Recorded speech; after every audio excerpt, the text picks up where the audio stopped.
Welcome back to the Brooklyn Brothers. Today we're going to show you how to make this awesome prosciutto bread.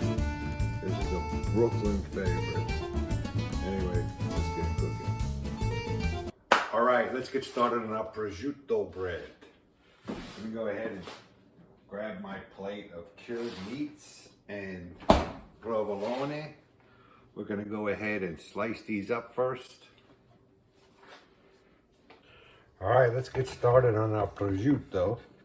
I'm gonna go ahead and cut these about 1/4 of an inch. I went to the local deli and asked them to cut these cured meats about 1/4 of an inch thick, so this way we can have some nice chunks. You don't want to use the packaged prosciutto because it's very, very thin. We want some chunks of meat in our bread. You know, little pieces here, about 1/4 of an inch by 1/4 of an inch. You know, the way they came up with this bread was when they got to the end part of the prosciutto, they went ahead and used that end part because it was kind of dry. And anyway, they would dice it up and then put it in some dough and make some bread out of it.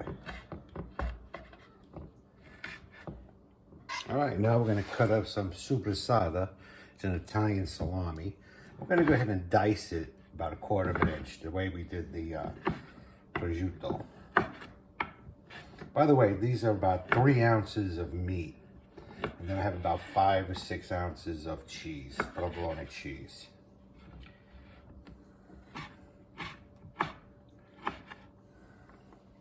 All right, supersada is done.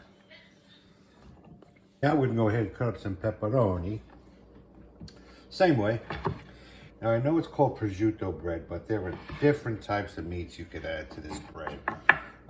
Today I'm going to add just the pepperoni, salami, and prosciutto. But some folks add mortadella or ham or even capola, the sweet or the mild. Today we're going to do it up with some pepperoni.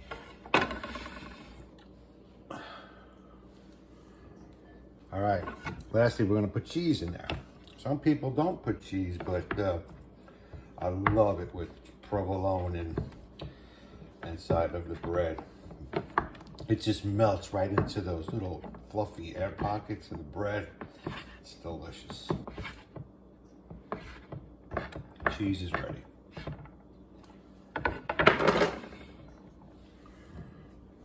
All right, meat's all ready. Now we're gonna start on the dough.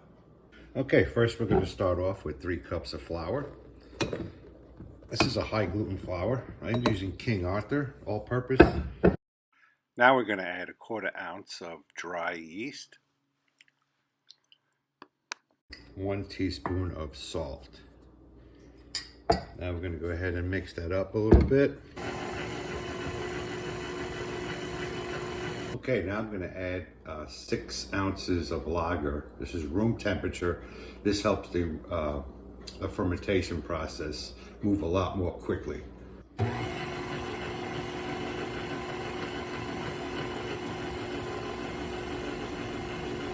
I'm going to add about 3 ounces of water, room temperature, 1.5 ounces of olive oil. We'll let it mix for about 2 minutes. All right, now we're going to set it to a higher speed. I'm going to let that mix for about 8 minutes. Okay, dough's ready. I'm going to turn this off. Dough's got a nice consistency. Now we're going to go ahead and add black pepper. I'm going to go ahead and put about 1 teaspoon of black pepper in there. And then I'm going to go ahead and add about 3 teaspoons of pecorino romano. And now we're going to go ahead and add our meats and cheese. Now this is not going to mix it fully. We just want to get the process started, and then we're going to roll it out by hand.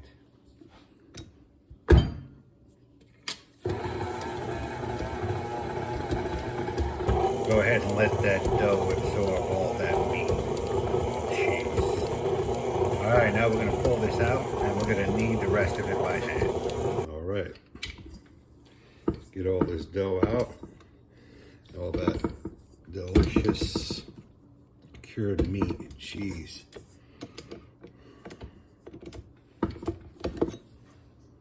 Oh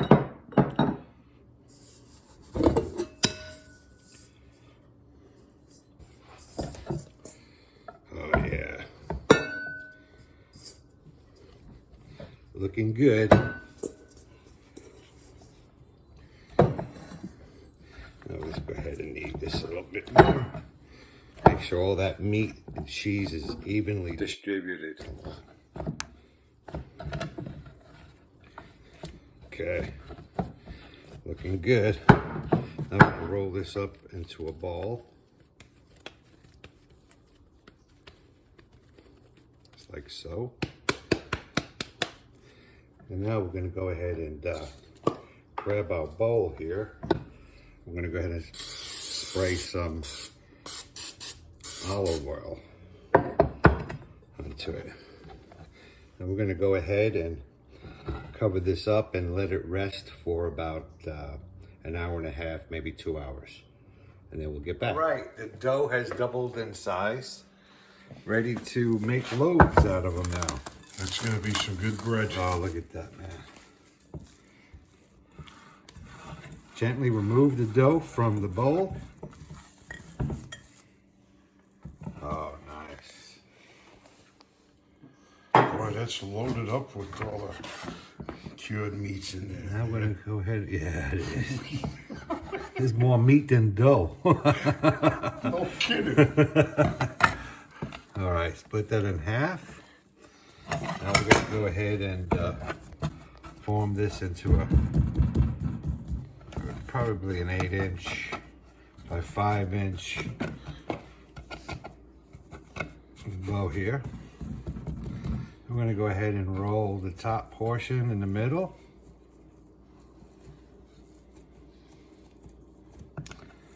And the back portion to the middle.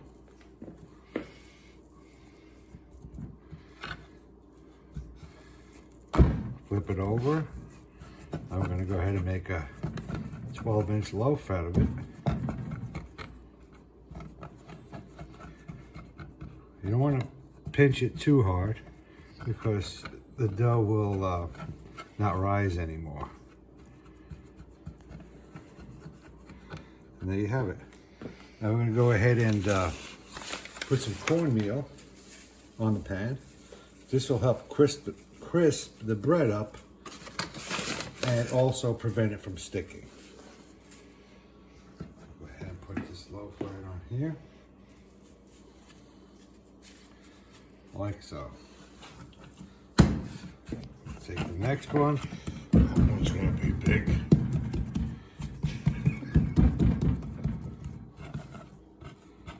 Roll it over halfway. Tuck it in the middle. Get the air out. The back end, tuck it in the middle. Flip it over. And just roll a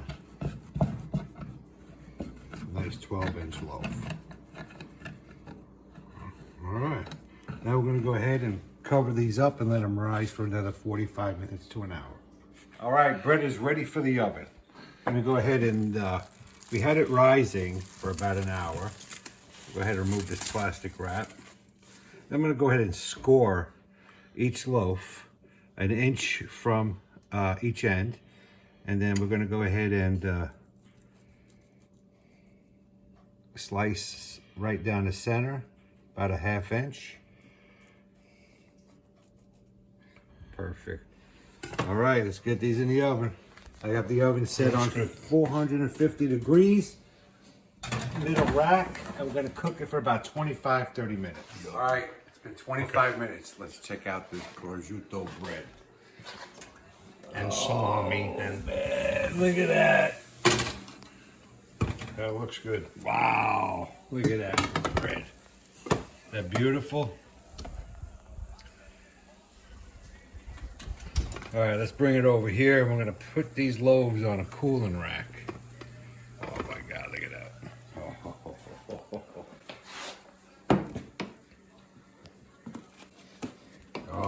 look at the bottom of that bread. Beautiful. That That beautiful? looks good. Oh, yeah. Yeah. All right, we're gonna let that cool for about 2 hours, and then we're gonna dig it. 2 hours. What are you, out of your mind? 5 minutes. All right, let's cut this bad boy up. Oh, this looks really good.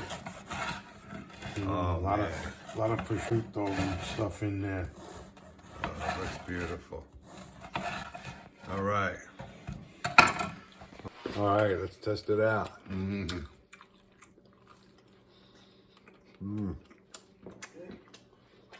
They're not good. This is fantastic, guys. You gotta try this recipe. Awesome.